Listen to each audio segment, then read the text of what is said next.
শেখ হাসিনার হাতে যতদিন দেশ থাকবে, উপমহাদেশ ছাড়িয়ে এশিয়ার সবচেয়ে উন্নত সমৃদ্ধ রাষ্ট্র নাকি হবে। অথচ এশিয়ার মধ্যেও যদি আপনি তুলনা করেন, বাংলাদেশের শিক্ষা ক্ষেত্রে বরাদ্দ সবচেয়ে কম, স্বাস্থ্য খাতে বরাদ্দ সবচেয়ে কম। তো এই যে আমাদের ছাত্রলীগের বন্ধুরা, ছাত্র বন্ধুরা পড়াশোনা করেও তারা গরিবংশের মতো সরকারের দালালি করার জন্য, লেজুর ভিত্তি করার জন্য মিথ্যা কথা বলে জাতিকে বিভ্রান্ত করছেন, তরুণ সমাজকে নৈতিকভাবে বিচ্যুত করছেন মিথ্যার ফাঁপা বেলুন দিয়ে, যে এইটা শিক্ষা বান্ধব বাজেট, স্বাস্থ্য বান্ধব বাজেট, কৃষি বান্ধব বাজেট। অনেকদিন ধরে আমাদের সর্বমহলের বুদ্ধিজীবীরা বলে আসছেন, বাজেটের ন্যূনতম 20% শিক্ষা খাতে বরাদ্দ দেওয়া উচিত বাংলাদেশের মতো একটা অনুন্নত এবং ওভার পপুলেটেড কান্ট্রির জন্য। এখন পর্যন্ত 53 বছরের ইতিহাসেও শিক্ষা খাতে বাজেট 12% ছাড়াইতে পারে নাই। গতবার ছিল 11.57, এইবার করেছে 11.88। তারপরে এই বাজেটে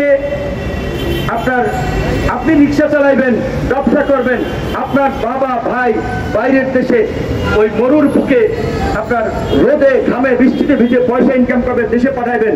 এই বৈধ টাকা যদি ব্যাংকেও রাখেন, সম্পদও করেন, আপনাকে কর দিতে হবে। সেই করের মাত্রা সর্বোচ্চ সম্পদের ভেদে 30% পর্যন্ত।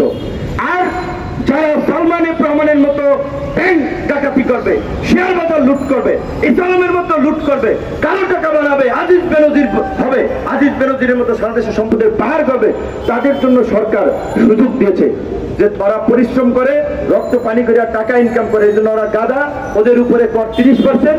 তোমরা চুরি চামারি করবা, গণভবনে কিছু পাঠাবা, এই বিভিন্ন বাহিনীর প্রধানদেরকে কিছু দিবা, তোমাদের জন্য কর কত?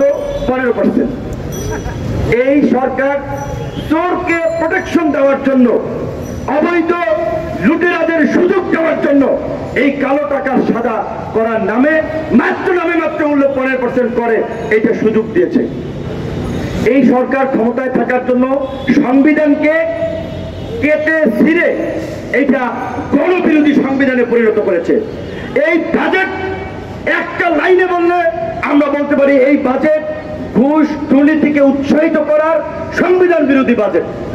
সংবিধানের 20 নম্বর অনুচ্ছেদে আছে, অনুপার্জিত কোন সম্পদ কেউ ভোগ করতে পারবে না।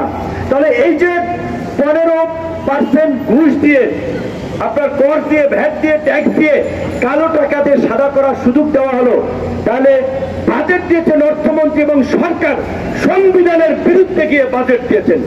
এই সরকার সংবিধানের কথা বলছেন।